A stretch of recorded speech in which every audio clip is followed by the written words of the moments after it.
అందరికీ నమస్కారం. నేను మీ కిరా కార్పేని.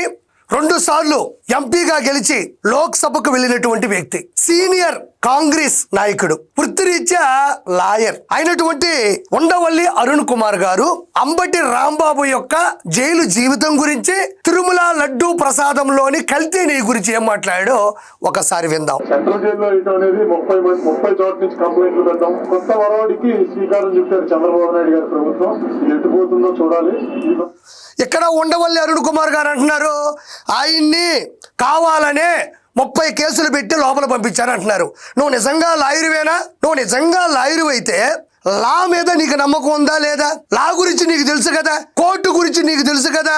చంద్రబాబు నాయుడు గారు ఏమన్నా ఒక టిప్పర్ పిలిపించి అంబటి రాంబాబుని ఎక్కించి ఏమన్నా జాతరకు పంపించాడా? కాదు కదా, జడ్జి ముందుకు పంపించాడు. మొత్తం చూశారు, రిమాండ్ ఇది ఇచ్చారు. ఇది కేవలం కోర్టులో జరిగినటువంటి సన్నివేశం. ఇదేదో చంద్రబాబు నాయుడు గారు ఇంటికి పిలిపించే బలవంతంగా టిప్పర్లో వేసి జాతరకో లేదా ఇంకో చోట జాగారానికో లేదా సినిమా థియేటర్కో పంపించలేదు ఉండవల్లి అరుణ్ కుమార్ గారు. ఈయన మళ్ళీ తలపండిన మేధావి, తలపండిన రాజకీయ నాయకుడు.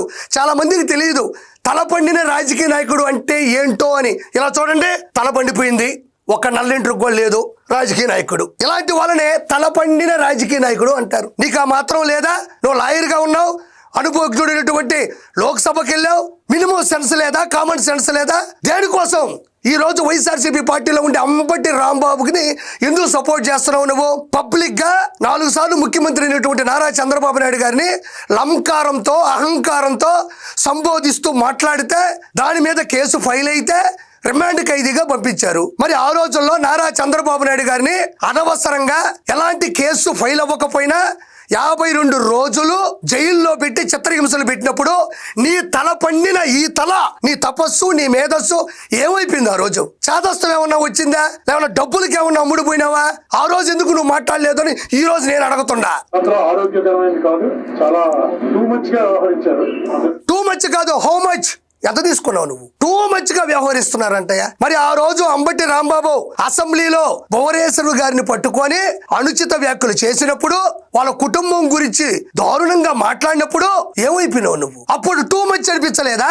అంబటి రాంబాబు అల్లుడు బయటకు వచ్చి మా మామ మంచివాడు కాదు, మా మామకు ఓట్లు వేయకండి, మా మామని గెలిపించకండి, చిల్లర చేష్టాలు చేస్తాడు మా మామ అని సొంతం పిల్లనిచ్చినటువంటి అల్లుడే బయటకు వస్తే అది సరిపోలా నీకు? నువ్వు వచ్చి మాట్లాడుతున్నావు ఈ రోజు. బా ఏదో జైల్లో పెట్టినప్పుడు భగత్ సింగ్ గారి గురించో, పొట్టి శ్రీరాములు గారి గురించో, దేశానికి సేవ చేస్తూ బ్రిటిష్ వాళ్ళకి వ్యతిరేకంగా మాట్లాడుతుంటే వాళ్ళు అనవసరంగా జైల్లో పెడితే మనకు నచ్చిన, మనం మెచ్చిన దేశ సేవ నాయకులు ఎలా ఉన్నారు అని ఎవరో ఒకరు తొంగి చూస్తే అది బయటకు చెప్తే ప్రజలు చప్పట్లు కొట్టేవాళ్ళు. మన నాయకుడు, మన దేశం కోసం పోరాడుతున్నటువంటి స్వాతంత్ర్య సమర యోధుడు ఆడ నవ్వుతున్నాడంట, తింటున్నాడంట. మన నాయకుడు మళ్ళీ వస్తాడు, బ్రిటిష్ వాళ్ళు తరిమి కొడతాడు అన్నట్టు చెప్పాడా. ఆయన నవ్వుతున్నాడంట, సంతోషంగా ఉన్నాడంట. ఆయన గురించి నువ్వు వచ్చి చెప్పడం, ఆయన ఒక వేదాంతి, నువ్వు ఒక సిద్ధాంతి. మామూలు లాయర్ కాదండి అతను. ప్రపంచంలో ఉండే ఎంత పెద్ద కేసునైనా చిటికతో సాల్వ్ చేసేటువంటి, చిటికేస్తే సాల్వ్ చేసేస్తాడు అతను. ఆ లాయర్ గురించి ఈ లాయర్ చెప్తున్నాడయ్యా. ఆయనకు ఆల్రెడీ లా గురించి తెలుసంట, జస్టిస్ గురించి తెలుసంట, కోర్టు గురించి తెలుసంట. అంబటి రాంబాబుకి ఇన్ని తెలిసినోడైతే అసెంబ్లీలో మాట్లాడే భాష ఎందుకు తెలియదు? అంబటి రాంబాబు పబ్లిక్ గా ఒక వ్యక్తిని పట్టుకొని లంకారంతో సంబోధించడం ఎందుకు తెలియదు? అతన్ని విమర్శించాల్సింది పోయి పరామర్శించడానికి వెళ్ళాడు అంటే నీ రాజకీయ అనుభవం, నీ మేధస్సు, నీ పరిణితి దేనికి? నాలుకేసుకుని గోక్కోవడానికే, బండకేసి బట్టలు బాధడానికే? దేనికి నీ అనుభవం? నువ్వు అసలు 2 సార్లు లోక్సభకి వెళ్ళావు కదా, నీకు ఆ మాత్రం మినిమం కామన్ సెన్స్ లేదని అడుగుతున్నా నేను. కేసు వల్ల వాళ్ళ పార్టీకి, అతనికి వ్యక్తిగతంగా కూడా చాలా బెనిఫిట్ జరిగిందని అనుకుంటున్నాను. ఎందుకంటే కక్ష సాధింపు ధోరణితో చేసినటువంటి ప్రయత్నం క్లియర్ గా అర్థమైపోతాం. చూడండి, అలా జరగడం వల్లంట ఆయనకి వ్యక్తిగతంగా కానీ పార్టీ పరంగా కానీ చాలా బెనిఫిట్ అయిందంట. అంటే జనాలందరూ అనుకుంటారు అంబటి రాంబాబు గారిని ప్రజలకు నచ్చిన నాయకుడు మా అంబటి రాంబాబు గారిని అనవసరంగా లోపలేసేశారు. కాబట్టి ప్రజలారా మీరందరూ తెలుసుకోండి, ఈసారికి అంబటి రాంబాబు గారిని మొత్తం వైఎస్ఆర్సీపీని గెలిపించేసేయాలి మనం. ఎందుకంటే స్వాతంత్ర్య సమర యోధులు లోపల పెట్టుకుని హింసలు పెడుతున్నారు, అనవసరంగా కేసులు పెట్టారు. కాబట్టి ఈసారి వైఎస్ఆర్సీపీకి అద్భుతం జరగబోతుందని ఈయన చెప్తున్నాడు. అంబటి రాంబాబు యొక్క క్యాడరు, అంబటి రాంబాబు యొక్క క్యారెక్టరు అందరికీ తెలియదా? లడ్డు వివాదం నేను ఇప్పుడు వచ్చే ముందే చూశాను. మన చంద్రబాబు నాయుడు గారు అడుగుతున్నారు, ఎవరు చెప్పాడు మీకు కొవ్వు, పంది కొవ్వు, గొడ్డు కొవ్వు ఇదేమని ఎవరు చెప్పారు మీకు అని ఒక మీ విలేకరు మీద ఆయన కొంచెం రైజ్ అయ్యి మాట్లాడారు. ఎవరు చెప్పారు, ఎక్కడ చెప్పారు, నీకు కళ వచ్చిందా అని అన్నారు కదా. 20వ పేజీలో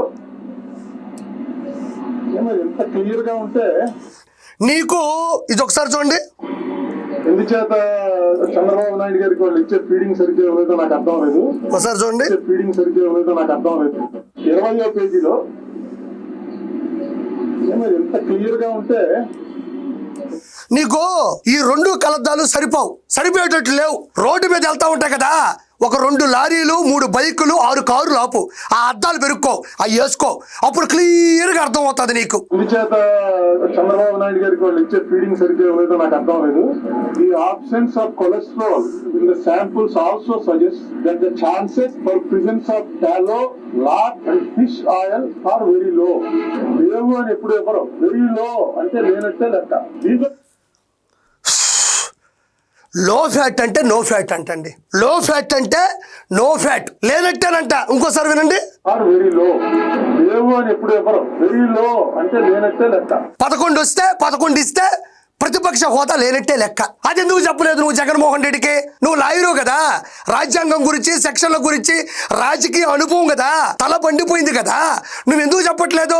జగన్మోహన్ రెడ్డి, మనకి 18 సీట్లు ఉండాలి కానీ 11 సీట్లు ఇస్తే మనకు ప్రతిపక్ష హోదా రాదు. నువ్వు శాసనసభ్యుడిగా అసెంబ్లీలోకి అడుగుపెట్టి నీకు అవకాశం ఇచ్చినప్పుడు, మైండ్ ఇచ్చినప్పుడు నువ్వు అనుకున్నది మాట్లాడాలి అని నువ్వు ఎందుకు చెప్పలేకపోతున్నావు? నీ జ్ఞానం ఏమైంది? నీ అనుభవం ఏమైంది? నీ తెలివితేటలు ఏమైంది? ఇక్కడ లో ఫ్యాట్ అంటే తక్కువ ఫ్యాట్ ఉంటే నో ఫ్యాట్ అంటే లో ఫ్యాట్ అంటే తక్కువగా ఉంది అని అంటున్నావు. తక్కువగా ఉన్నా ఎక్కువగా ఉన్నా ఉంది అంటున్నావు కదా.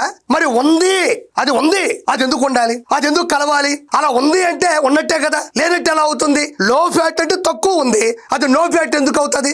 నువ్వు వృత్తిరీత్యా లాయరువే కాదు, బ్రాహ్మణ కుటుంబానికి సంబంధించినటువంటి వ్యక్తివి. కొంచెం బాధ అనిపించలేదా? కొంచెం కూడా భయం అనిపించట్లేదా? చిల్లర రాజకీయాల కోసం చిల్లర డబ్బులు తీసుకొని మళ్ళీ రాజకీయంలోకి ఎలా ప్రవేశించాలా అని ఈ రోజు నీ నోటి గుండా నువ్వే చెబుతూ లో ఫ్యాట్ అంటే నో ఫ్యాట్ అని చెప్తూ ఉన్నావు. అంటే ఇంత జారొచ్చు, దిగజారకూడదు. నువ్వు చేసింది ఈరోజు దిగజారడమే. ఎంతో కొంత ఉంది అంటే ఏమీ లేనట్టు అంటే జనాలు ఏమన్నా పిచ్చోళ్ళ? జనాలకి తెలియదా? అంటే ఎందుకు ఇలా మాట్లాడాల్సి వస్తుంది?